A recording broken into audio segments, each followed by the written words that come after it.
Bem que eu avisei que a McLaren estava rápida nesse final de semana aqui em Monza, hein? Então o Lando Norris vai largar em primeiro, o Oscar Piastri vai largar em segundo e o Max Verstappen só em sétimo. Por que eu falei que eu avisei? Que eles não lideraram nem o primeiro treino livre, nem o segundo treino livre.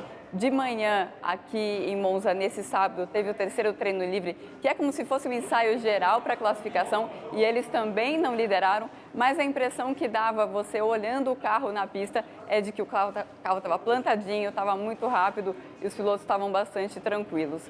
Já na segunda parte da classificação começou a aparecer essa velocidade da McLaren e o que me chamou a atenção ali naquele momento era que o Lando Norris tinha passado para o Q3, para a última fase da classificação, só com 6 voltas. Então ele deu só 2 voltas rápidas para chegar até a fase principal ali da classificação.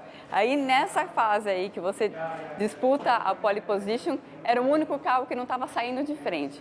O carro da Ferrari estava saindo de frente uma barbaridade, o carro, principalmente do Max Verstappen, estava saindo de frente de um jeito que ele mesmo falou que nunca viu antes, até no Q2 isso não estava acontecendo de uma maneira tão intensa e no Q3 ele ficou sem saber o que estava acontecendo, ele acha que talvez tenha tido um pouco de mudança de temperatura e também no Q3 ele estava usando um pneu novinho e o que ele estava usando no Q2 era um pneu que ele já tinha feito uma volta só para tirar o verniz que vem com o pneu novinho. Às vezes o pneu rende bem só de você fazer isso, tem diferença só de você fazer isso. Então, provavelmente foi isso que aconteceu com o Max Verstappen. Mas mesmo assim, ele não parecia tão competitivo em nenhum momento ao longo desse final de semana, com certeza não no mesmo nível que as duas McLaren estão.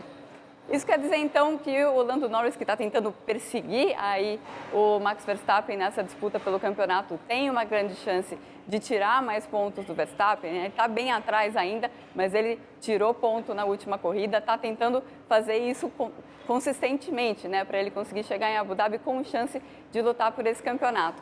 Bom, ele mesmo, Lando Norris, que é muito pessimista geralmente, disse que ele espera que o Max esteja na cola dele já nas primeiras voltas. E ele espera isso porque ele viu como foi o desempenho em corrida da Red Bull ao longo dos treinos livres. Então a Red Bull sofrendo um pouco para tirar o rendimento de uma volta, mas indo bem em corrida.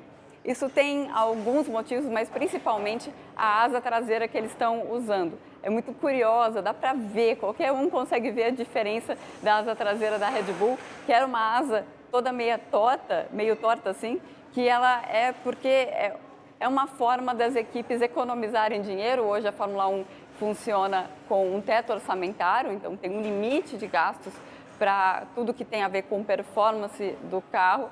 E por conta disso, a Red Bull, ao invés de ter uma asa especial para Monza que é cheia de reta, que tem suas especificidades, eles usam uma asa que é uma asa normal, mas toda cortada para se adaptar a essa pista de Monza. Essa é uma solução que funciona pensando globalmente na temporada, pensando nos gastos, mas é uma solução meio capenga, assim, para a pista realmente de Monza.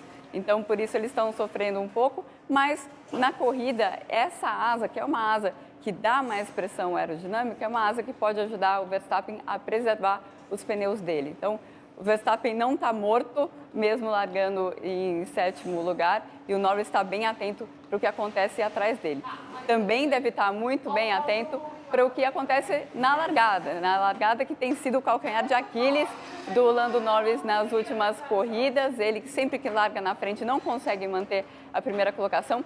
E essa pista aqui de Monza é sempre uma pista muito complicada se você larga em primeiro, porque tem um grande espaço até a primeira freada e todo mundo vai pegar o seu vácuo e vai tentar passar. Então, ele tem uma missão mais complicada do que o normal para fazer algo que ele não tem conseguido fazer nas últimas corridas, que é manter a primeira colocação saindo da pole position.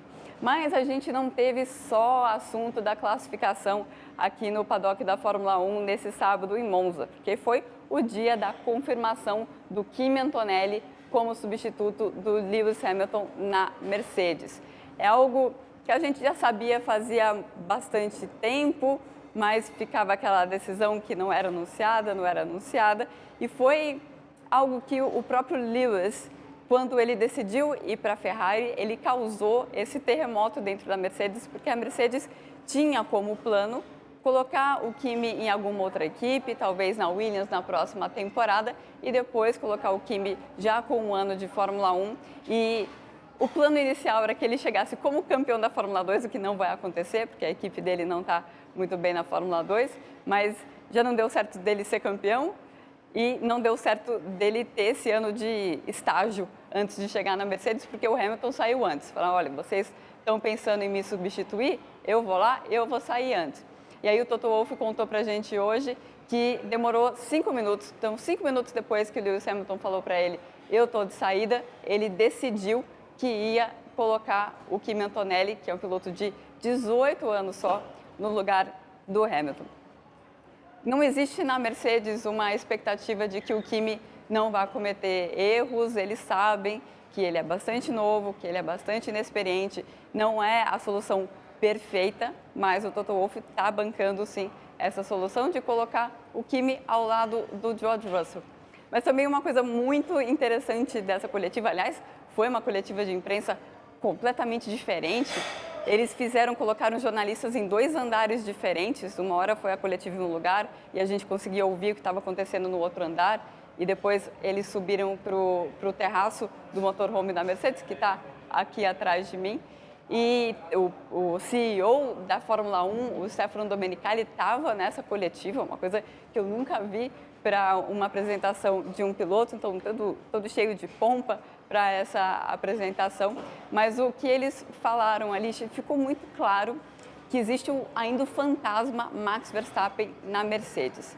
Porque o Kimi foi confirmado, o Kimi é um piloto da Mercedes desde que ele tinha 18 anos, é cria da Mercedes, assim como o George Russell também, mas ele foi confirmado só por um ano, só para 2025. E o contrato do Russell também vai até o final de 2025. Então os dois vão ter, como se não fosse pressão o suficiente, vão ter essa pressão do fantasma ali do que o Max Verstappen vai decidir fazer em 2026. Ele tem contrato com a Red Bull, mas o Toto Wolff não quer que ele esteja com a equipe travada e que ele não possa acomodar o Verstappen caso o Verstappen queira sair, e os dois vão ter que mostrar serviço para saber quem que é que vai ficar caso o Verstappen realmente saia da Red Bull. Então, com certeza a gente vai ter muito assunto ainda para falar sobre a Mercedes 2025 e tudo o que vai acontecer por lá. E para a corrida, uma corrida em que o Lando Norris sai na frente, mas está em aberto ainda essa corrida. Qual?